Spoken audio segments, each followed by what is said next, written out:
bersyukur kepada Tuhan Yang Maha Esa bahwa Ia telah melindungi dan menuntun negara dan bangsa kita hingga kita dengan selamat telah sampai kepada hari yang berbahagia sekarang ini.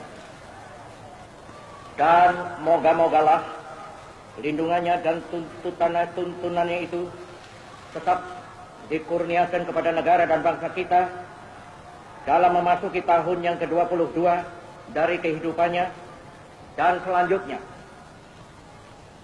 Lindungan dan tuntutan Tuhan itu sangat kita perlukan dan sangat kita mohonkan.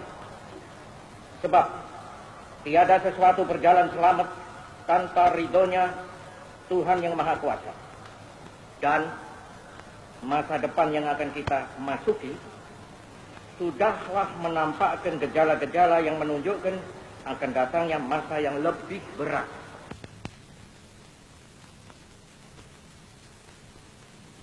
Surat perintah 11 Maret itu mula-mula dan memang sejurus waktu membuat mereka bertampik sorak-sore kesenangan. Dikiranya SP 11 Maret adalah satu penyerahan pemerintahan. Dikiranya SP 11 Maret itu satu transfer of sovereignty, of authority. Padahal tidak. SP 11 Maret adalah satu perintah pengamanan. Perintah pengamanan jalannya pemerintahan. Pengamanan jalannya ini pemerintahan. Demikian kataku pada waktu melantik kabinet. Kecuali itu, juga perintah pengamanan keselamatan pribadi presiden. Perintah pengamanan wibawa presiden. Perintah pengamanan ajaran presiden. Perintah pengamanan beberapa hal. Dan Jenderal Soeharto telah mengerjakan perintah itu dengan baik. Dan saya mengucap terima kasih kepada Jenderal Soeharto akan hal ini.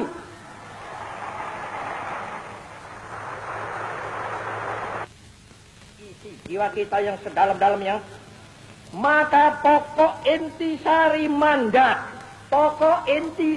mandat, yang saya terima dari MPRS ialah membangun bangsa, nation building, dari kemerosotan zaman kolonial untuk dijadikan satu bangsa yang berjiwa, yang dapat dan mampu menghadapi semua tantangan.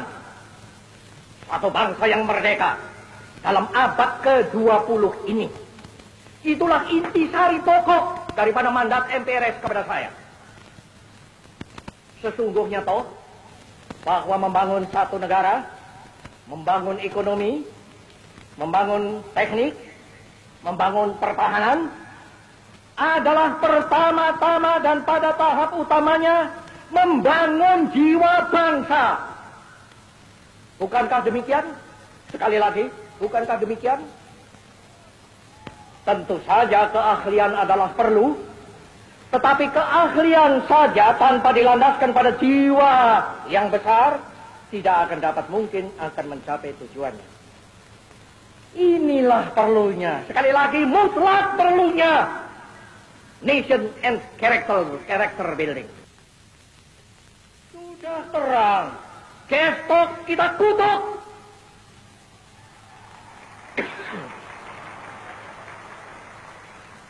Dan saya mengkutuk pula.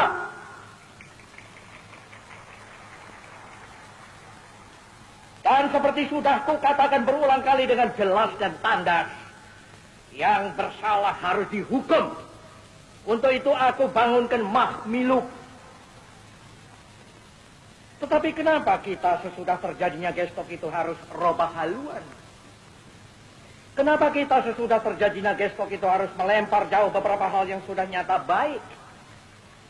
Tidak.